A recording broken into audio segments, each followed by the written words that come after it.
अध्यापक हैं, रिटायर होके गांव पर हैं, तो हम अपने गांव के आसपास के विद्यालयों में हम भी ये कार्यक्रम कराना चाहते हैं।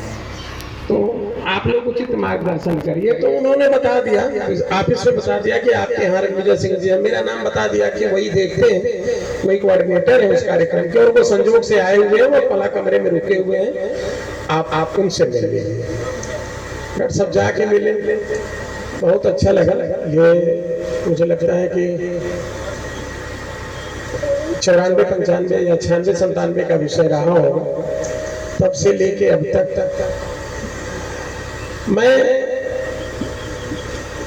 उनको अपने पिता जैसा मानता था, अपने अंतःकरण में। हालांकि वो प्रणाम पहले ही कर लेते थे, फोन उठाते ही भाई साहब नमस्कार, ऐसा ही शुरुआत करते थे वैसे। लेकिन मैं अपने, हालांकि यह बात मैं पता नहीं कभी इसकी अभिव्यक्ति कर पाया कि नहीं कर पाया, लेकिन मेरी दृष्टि में वो मेरे पिता जैसे। कार्यकर्ता की दृष्टि से वो अभूतपूर्व थे। मिशन के प्रति जो उनका श्रद्धा और समर्पण था, गायत्री के प्रति, पंडित श्री राम शर्मा आचार्य जी के विचारों के प्रति जो उनकी निष्ठा थी, अपने इस मिशन के 30 सालों के जीवन में इतनी निष्ठा और आस्थावान व्यक्ति मैं दूसरा नहीं पाया। एक बार हम अभी पिछले 2 साल पहले मैं उनसे मिलने आया था, इधर आते जाते समय आता था, जरूर आता था मैं। बातचीत का एक प्रसंग मैं आप लोगों को बताना चाहूंगा। एक बहुत बड़े महात्मा का नाम लेते हुए, जो आज प्रतिष्ठित हैं, हजारों की संख्या में उनके अनुयायी हैं, उनका नाम लेते हुए उन्होंने कहा कि भाई साहब हम उनको एकदम से स्वीकार नहीं करते। हमने कहा क्या हो गया? उन्होंने अपनी किताब में एक जगह गायत्री के बारे में अच्छा नहीं लिखा है।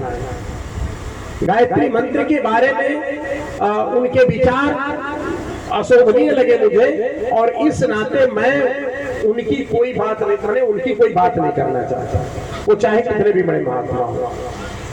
इतनी आस्था थी उनकी मानसिक स्तर पर, और उनके पत्रिका और मिशन के कार्य के समर्पण के बारे में तो आप में से लगभग सारे वक्ताओं ने बताया कि अखंड ज्योति थी। ये अपने आप में एक सत्संग की निष्ठा का यह और प्रमाण है कि जो बहुत अच्छा वक्ता होता है वो दूसरे का सुनना नहीं चाहता, जो खुद लिखता है वो दूसरे का लिखा हुआ पढ़ना नहीं चाहता।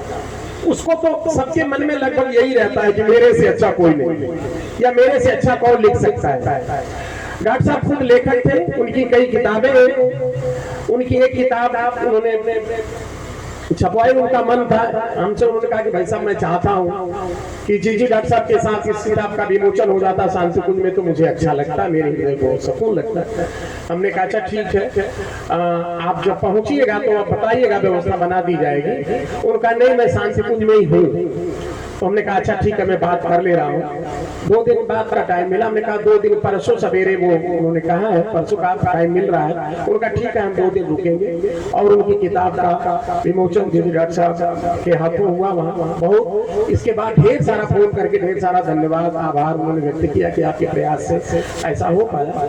इतनी वो खुद लिखने वाले थे, लेखक थे, किताबें लिखी थी, फिर भी अखंड ज्योति अपने गुरुदेव के प्रति श्रद्धा और समर्पण के नाते वो स्वयं अपने अंतिम क्षणों तक, जब तक वो चलने की स्थिति में थे, वो अखंड ज्योति बांटते थे, घर घर जाके बांटते थे। और जाहिर सी बात है कि अखंड ज्योति बांटना, पत्रिका पहुंचाना, ये श्रम साध्य तो था ही, समय तो लगता ही है, इसमें पैसा भी लगता है। आप में से बहुत लोग अखंड ज्योति पढ़ने वाले रहे होंगे, अब शायद बंद हो गई है, अब नहीं पढ़ पा रहे हैं। हम डॉक्टर साहब को जसवंत सिंह जी से कहा गया था कि थोड़ा वो मेहनत करें, लेकिन उनके भी व्यस्तता के नाते नहीं हो पाया।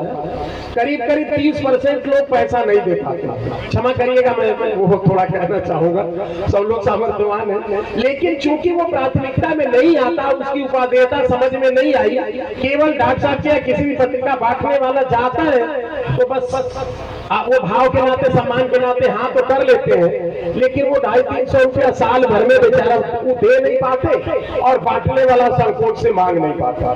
तो हर साल 20,000, 25,000, 30,000 या 10,000 जैसा मेरे पत्रिकाओं की संख्या का वो है, तो वो बांटने वाला या आर्थिक नुकसान भी उठाता है। अपने साधन से, अपने पेट्रोल से वो घर घर पहुंचता है। आप सोच सकते हैं कि डॉक्टर साहब कितनी मेहनत की होंगे, इसमें क्षति भी उठाई होगी। आप